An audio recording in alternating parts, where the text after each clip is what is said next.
Charlotte James Dawkins was born on December 11, 2013 in Voorhees, New Jersey during a snowstorm. She was born to parents Caitlin Royston and Anthony Dawkins. Her middle name was chosen to honor her maternal grandfather, James. She had an older stepbrother and, at the time of our story, she had just found out she was going to be a big sister. If the baby was a girl, Charlotte told her godmother Kirsten Myers that the baby would wear fancy dresses and bows just like she did. Charlotte's family said she was the glue that held their family together. She had long blonde curls, blue eyes, and a bright smile. Her grandmother Renee Rodriguez described her as tiny but so mighty and so lovable. She had several nicknames. Her grandma called her Nene's baby. Her aunt called her Little Babe. Her grandfather Javier Rodriguez called her Sea Web. Her grandfather James called her Ladybug. Charlotte loved both princesses and superheroes. According to her grandma, she liked tiaras, but she liked to dress up like Batman. She loved the Teenage Mutant Ninja Turtles. Her favorite color was pink. She loved tutus, big bows, and snacks. One of her favorite pastimes was eating jalapeno Pringles with her grandfather. Her favorite song was "You Are My Sunshine." Charlotte was a smart little girl who cared about other people. She was a happy child and had an infectious laugh. Her grandma said, everyone who met her loved her. She was adored by her large extended family, including many aunts, uncles, and grandparents. According to her family, she is a soul that no one will ever forget. Now, Charlotte's mother, Caitlin, was part of a large blended family. Her parents split up a year after she was born, and both eventually found other partners. They all remained family. Her mother, Renee, had 8 children, and her stepfather, Jose, had 3 more of his own. Her father, James, had a long-time relationship with a woman named Michelle Eberle, and Michelle treated Caitlin like her own daughter. Michelle's stepdaughter, Kirsten, considered Caitlin her sister. In 2012, Caitlin started dating Anthony. But a year later, when she was 18 years old, Caitlin gave birth to Charlotte.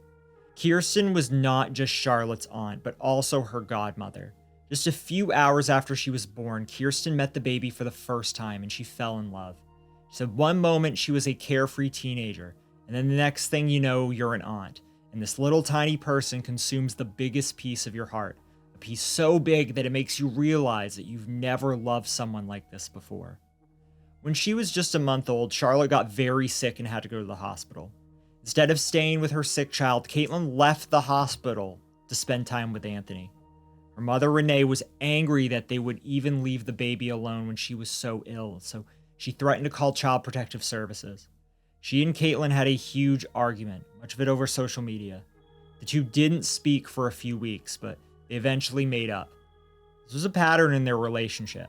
After a big fight, Caitlin often cut her mother out of her life for a period of time. After Charlotte's birth, Caitlin and Anthony struggled as a couple, and in early 2014, the pair broke up. They were not successful at co-parenting either. According to Caitlin, Anthony hardly ever visited his daughter. She said Charlotte didn't even know who he was. During this time, Caitlin and Charlotte were living with Caitlin's dad, James. In the summer of 2016, Caitlin started dating Travis Graham. He lived in a townhouse on Bittersweet Drive with his parents. The home was located in a suburban community in Camden County, New Jersey. Their relationship moved very quickly. Soon, Caitlin and Charlotte moved in with him. However, it was an unusual and likely uncomfortable situation. In addition to his parents, Travis's ex-girlfriend Chelsea was also living at the townhouse, along with the 4-year-old son she shared with Travis. While living there, Chelsea said she often watched Charlotte because Caitlin and Travis wanted to be alone together. She also claimed that Caitlin would pinch Charlotte's cheeks so hard it would leave bruises. After a couple of months, Chelsea moved out and later married someone else. Her son was supposed to stay with Travis and Caitlin for a few months, but that arrangement ended when Travis had to briefly go to jail in October. In January of 2017, Travis asked Caitlin to marry him. She agreed as she was now pregnant with his child. To the outside world, they seemed like a happy family, but Travis had a rough past. He'd committed a violent offense when he was a juvenile. He had 10 previous convictions for various offenses. 7 were in local municipal courts, but 3 were in the New Jersey Superior Court. In February of 2017, just a month after proposing to Caitlin, he held up a local convenience store with an airsoft gun. He stole both money and cigarettes. Travis had issues with substance abuse, and he committed this and other robberies in order to afford his habit. There were allegations that Travis hit Caitlin. Family members had also noticed unusual injuries on Charlotte. There was a mark that looked like a cigarette burn on her foot, but Caitlin claimed it was simply just a blister. Charlotte complained of pain in her belly, but Caitlin said she fell off her bunk bed. Around this time, Renee noticed a bruise on Charlotte, and again she threatened to call Child Protective Services.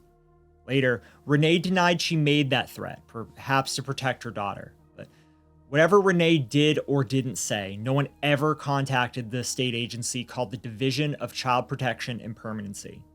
Going forward, we will call them DCCP in New Jersey.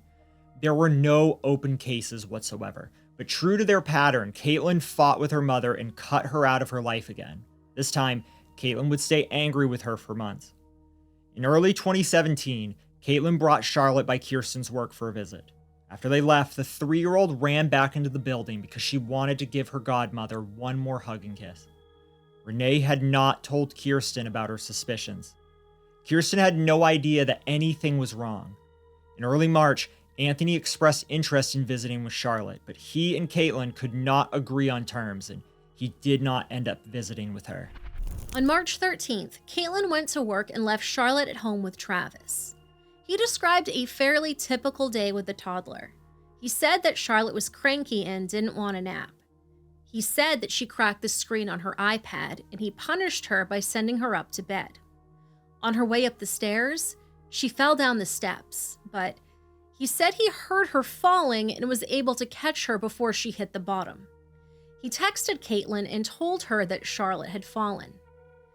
3 hours after he texted Caitlin, he walked into the emergency room at Jefferson Stratford Hospital covered in blood and holding Charlotte's limp body. She was unconscious. Her face was bruised and swollen. Doctors there immediately realized that she had a serious injury. They airlifted the little girl to Cooper University Hospital in Camden, where she could get better trauma care. Now, Travis didn't go with her in the helicopter.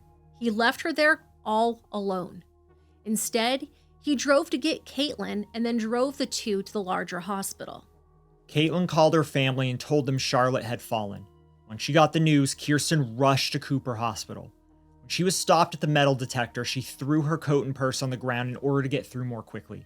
Later, a security guard brought her the discarded items. Other family members gathered in the ER waiting room. Travis arrived with Caitlin, still wearing his bloody clothes. While in the waiting room, Kirsten asked Travis what happened to Charlotte while he was watching her. He said she fell, but he caught her. He said he got her help right away. They all heard an announcement over the loudspeaker about an incoming trauma on the helipad. They knew Charlotte was on that helicopter. At Cooper Hospital, the doctors tried to revive the little girl, but her pupils were fixed and dilated. She went into cardiac arrest multiple times, which meant her heart stopped beating. It soon became clear that she had a severe traumatic brain injury. Doctors also noted other bruises and injuries on her body. Her body was still alive, but her brain was not. One of the doctors went to the waiting room to talk to the family. He told them that there was no way to sugarcoat the truth. Charlotte was never going to wake up. The child who cared about other people was gone. Her family was left with the choice to let her go right away or decide to keep her body alive long enough to allow her organs to be donated. Kirsten collapsed on the bed when she finally got to see Charlotte in the pediatric ICU. The toddler's face was so bruised that she would have been unrecognizable if it hadn't been for her blonde curly hair. She had a black eye and bandages on her head. She was covered in blankets, except for those areas with burn injuries. Once she saw Charlotte's injuries, Kirsten asked Travis again what happened while he was watching her. He wanted to know why she wanted to know. She said she needed to know why Charlotte looked so terribly injured. He told a similar story to the one he had told earlier, but she noticed he had a few changes in the details. She knew in her gut that he was lying. She would soon overhear doctors talking about CA. When police questioned Travis, he told them the same story he told Caitlin. Charlotte fell, but he caught her before she hit the bottom of the stairs. He said it took him about a half hour to calm her down, but that she eventually fell asleep and took a short nap. He said he noticed blood on her mouth and attempted to perform CPR. When that didn't work, he said he rushed her to the ER. His story did not match the evidence the doctor saw on Charlotte's body. He also failed to mention the 3 hours he waited before getting her help. The next day, March 14th, 2017, Charlotte was pronounced legally dead. Doctors kept her on a ventilator with mechanical support so her organs could be recovered. Even though she was still breathing, Caitlin signed paperwork to put Kirsten in charge of all medical decisions. Caitlin and Travis left the hospital, and they never came back. Kirsten, who was only 20 years old at the time, stayed with Charlotte. For the next 2 days, she would rub her belly and talk to her. She told her over and over that she loved her. Kirsten held her hand while the forensic investigators measured and photographed Charlotte's many bruises.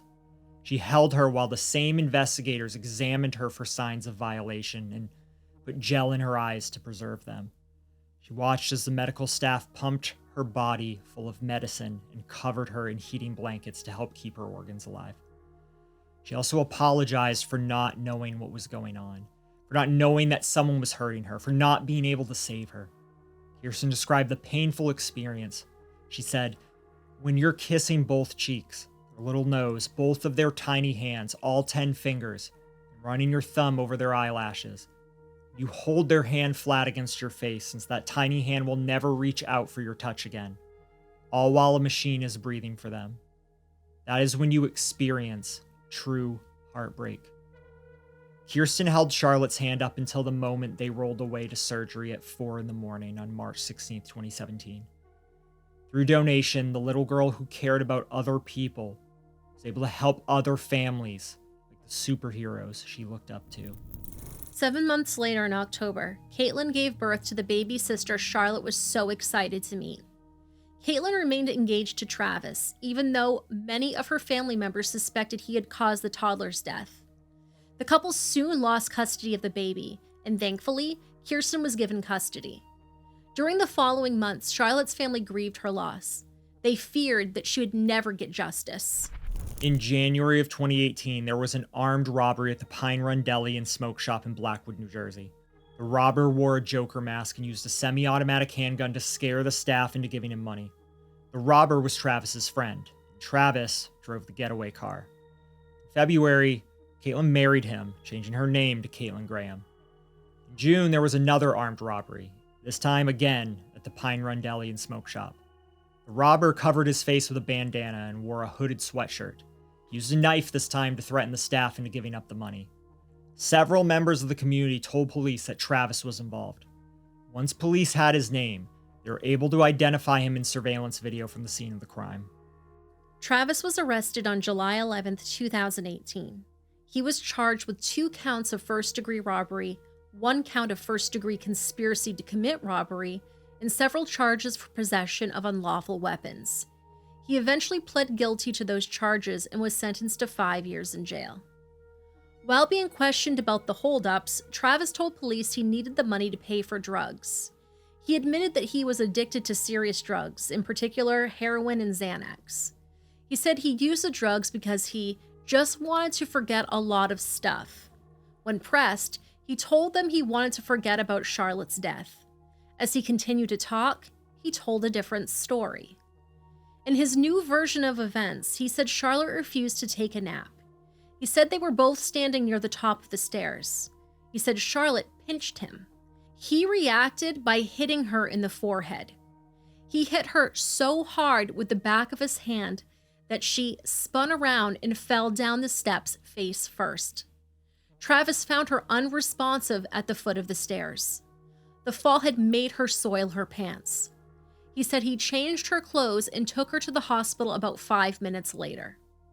However, his text messages told another story.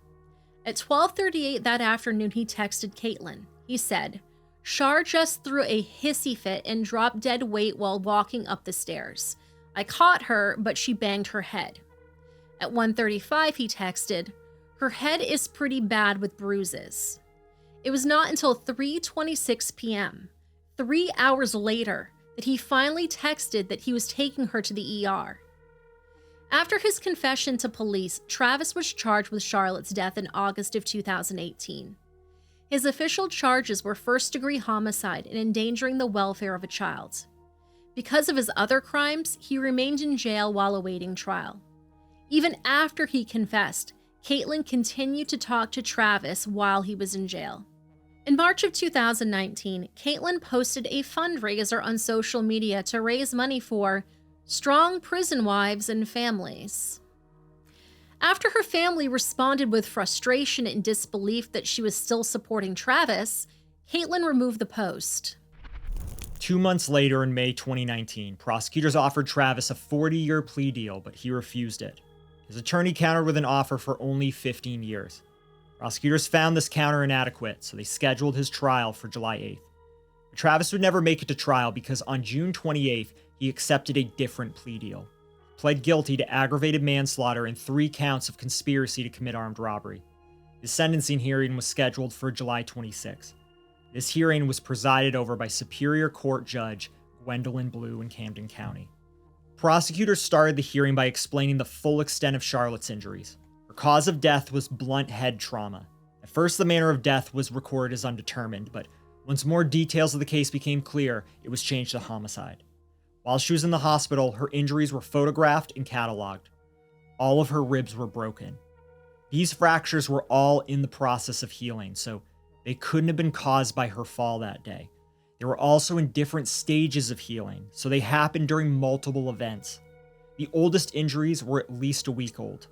This meant she'd been walking around in pain and without any treatment for at least that long. She also had bruises on her forehead, chest, abdomen, and legs. The bruises on her stomach looked like she had been poked with fingertips. She also had burns on her stomach. The perfectly round burns were consistent with the type caused by a lit cigarette pressed into the skin. While some of the injuries could have been explained as accidental, doctors said, and I quote, "The history, physical examination, and diagnostic studies indicated physical CA to a medical degree of certainty." During the sentencing hearing, the family played a 15-minute video of photos from Charlotte's life. Travis was seated in the courtroom near the screen showing the video, but he refused to watch. He kept his head down and stared at the table. When Kirsten gave her impact statement, she wore bright pink socks adorned with big bows, 2 of Charlotte's favorite things. In her statement, Kirsten repeatedly called Travis a boy. She said no man would have acted like he did. She said she would love nothing more than to see this boy spend his life in prison.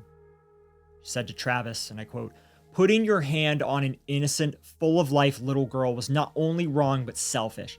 You robbed her of an entire life she was barely given the chance to experience. You robbed us, her family, of getting to watch her grow up.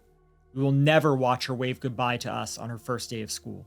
We will never teach her how to ride a bike. She will never experience the Tooth Fairy. We'll never get to watch her win the big game or competition for whatever sport she would have played.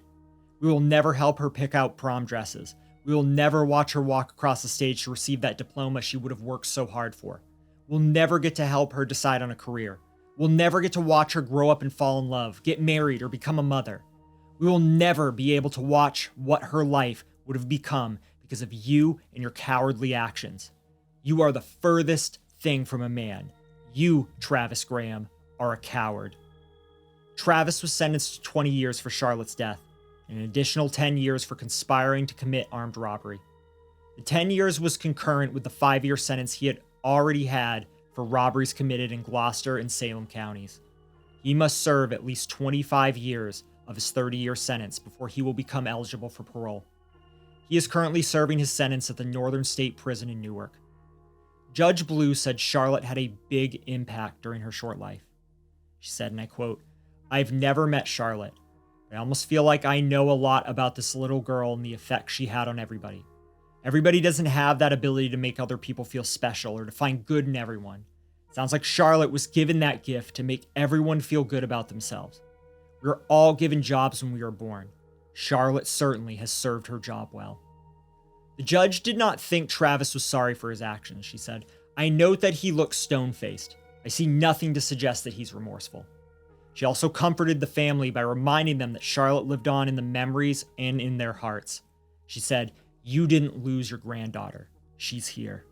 Charlotte's farewell ceremony was held on March 20th at the McGinnis Funeral Home in Sewell, New Jersey. She wore the dress that she had picked out for Easter. Easter was on April 24th that year, almost a month after her funeral. Her bruises were covered up by clothes and makeup. After the ceremony, her body was cremated. While there was no child protective case opened while Charlotte was alive, after Travis was charged, New Jersey DCCP investigated. They determined there was evidence substantiating Travis for physical abuse, child death, and medical neglect. DCCP also said Caitlin had some responsibility for what happened. They substantiated Caitlin for child neglect and death for failing to make reasonable efforts to protect her child. They, however, did not move forward with charges against Caitlin. According to her mother, Renee, they didn't press charges because Caitlin was at work when it happened. Many family members believe Caitlin was aware of his drug use and multiple armed robberies. They also believe she knew he was hurting Charlotte. Caitlin claimed she had no idea Travis was hurting her little girl. She also claimed he never hit her until after Charlotte died. Renee defended her daughter. She said Caitlin was afraid of Travis and had to keep talking to him in order to keep herself and her unborn baby safe. She claimed she saw Caitlin bruised and beaten by Travis. Renee also pointed out that there were other people in the house, including his parents. Travis's mother was allegedly there the morning of the incident, and she didn't raise any alarm. Kirsten created Charlotte's Voice, a community to keep her memory alive. Charlotte's Voice also sold pink glittery bracelets in her honor. Her ultimate goal was to raise money for organizations that helped Charlotte during her time of need. Those organizations were the Cooper Hospital PICU, the Camden County Prosecutor's Office, and the Gloucester Police Department. Kirsten keeps Charlotte's memory alive for her baby sister. One of her favorite videos of Charlotte shows her popping out of a tent and saying, "Ta-da!" Kirsten has shown the video countless times. When Kirsten asked her what Sissy says, the little girl replies with, "Ta-da!" Kirsten feels Charlotte's presence. She believes the little girl leaves little signs to show she was watching over everyone and keeping them safe. On November 22nd, 2018, Kirsten posted a picture with the caption, "It didn't kill me, but something inside me died that day." Today, another holiday came and went. Another holiday without you. Hell, how about just another day without you? It doesn't matter if the day is significant or not. It just doesn't get any easier. It doesn't get easier because it isn't right. None of this is. We're always posting pictures and writing things to you, but anymore it makes me so sad. I miss your face. I miss your smile. I miss that laugh. I miss your famous Aunt Tear you'd always greet me with. Today was just Thanksgiving and tomorrow will just be Friday, but after that will be your 5th birthday where lots of your family will be letting balloons go to you because it's the closest we get to celebrating with you. After that will be the 2nd Christmas we will all wake up and make new memories, share old ones, and open presents. But every single person who was in your life will feel that emptiness of you being gone. I wish I could go back in time and save you. I wish that I could kiss your perfect little face one more time. I wish that I could feel your little arms squeezing around me. Everyone misses you, baby, so much. Your baby sister is getting so big and she's such a happy little girl. She's feisty, but when her sweet side comes out, I see so much of you. I know you two would have loved each other so much. I love you forever and always. I will continue to be your voice and fight for you until my last breath. I will always be thankful for our time together.